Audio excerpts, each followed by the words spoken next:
Hello everyone, मैं हूं हीना और आप देख रहे हैं लीगल परसेप्शन। आज की इस वीडियो में हम भारतीय संविधान में जो आर्टिकल 19 दिया गया है, जो राइट टू फ्रीडम है, उसमें देखिए, जैसा कि हमने अपनी पिछली वीडियो में पढ़ा था, जो वाक अभिव्यक्ति की स्वतंत्रता पर मैंने वीडियो बनाया था, कि 6 प्रकार के जो फ्रीडम है उसमें दिए गए हैं, है ना। 6 टाइप्स के फ्रीडम जो है उसमें दिए गए हैं।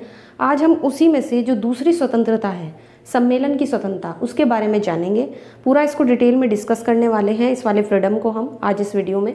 लेकिन आगे बढ़ने से पहले मैं आपको बताना चाहूँगी कि अगर आप इस वीडियो लेक्चर की PDF लेना चाहते हैं, आप फ्री में टेलीग्राम से ले सकते हैं, जिसका लिंक आपको डिस्क्रिप्शन में मिल जाएगा।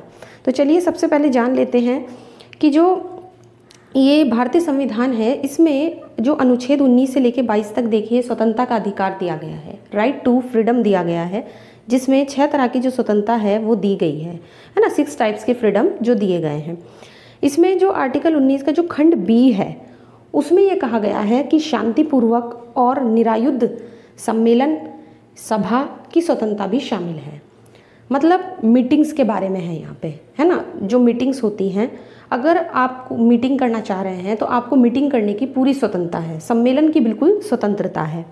लेकिन वो कैसी होनी चाहिए? वो शांतिपूर्वक होनी चाहिए और बिना हथियार के होनी चाहिए, निरायुद्ध होनी चाहिए। अब हम इसके बारे में और कुछ जान लेते हैं। अब देखिए इसका अर्थ क्या है। भारतीय नागरिकों को ये जो खंड है शांतिपूर्वक बिना हथियार के सभा करने की यानी मीटिंग करने की स्वतंत्रता देता है।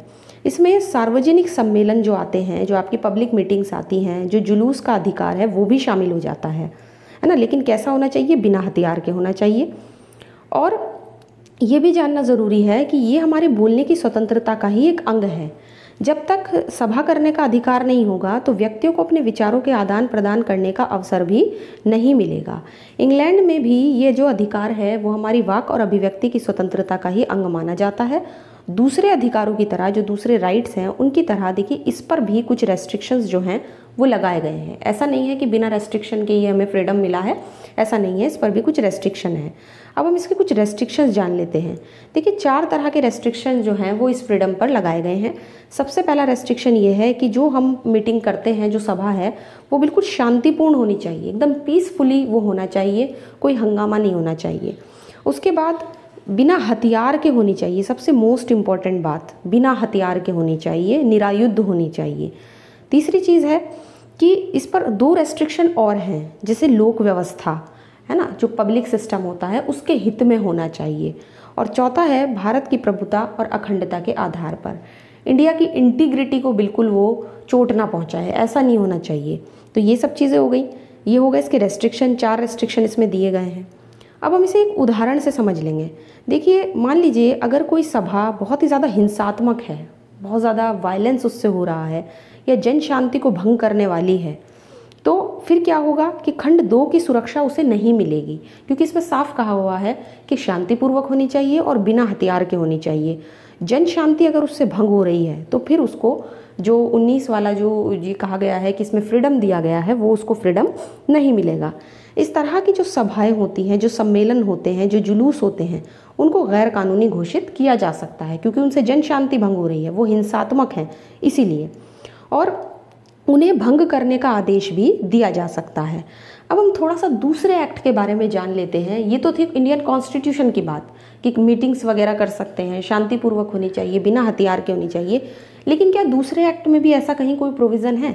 तो सबसे पहले बात करते हैं भारतीय दंड संहिता की, इंडियन पीनल कोड की सबसे पहले बात करेंगे। उसमें एक सेक्शन है 141, 141 धारा है।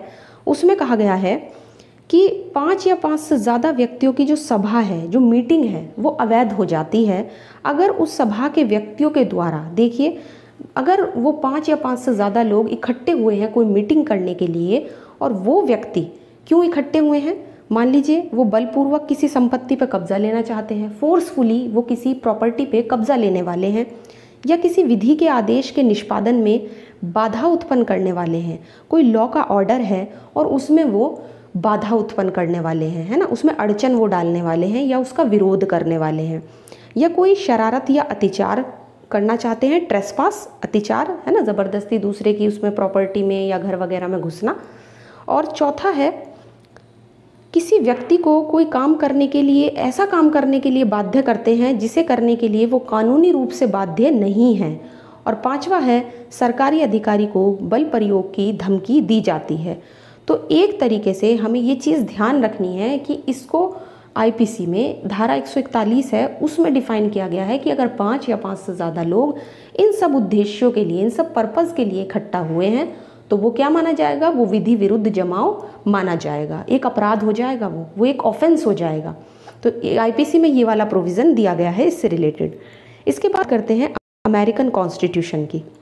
देखिए, अमेरिका के संविधान की तरह ही भारतीय संविधान भी लोगों को हथियार रखने और उसे सभा में ले जाने का कोई सामान्य अधिकार नहीं देता है।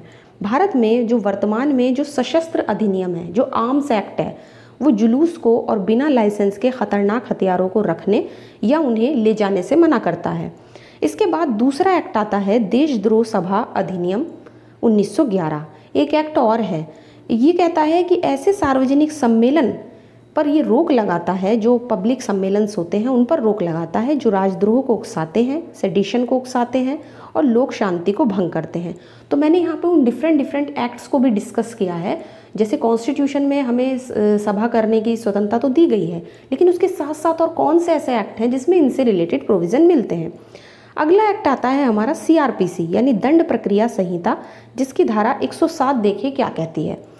धारा 107 ये कहती है कि मजिस्ट्रेट को ये शक्ति है कि वो किसी भी व्यक्ति को शांति भंग किए जाने की आशंका अगर हो तो शांति बनाए रखने के लिए उससे ज़मानत ले सकता है। तो मजिस्ट्रेट ले सकता है उस व्यक्ति से ज़मानत।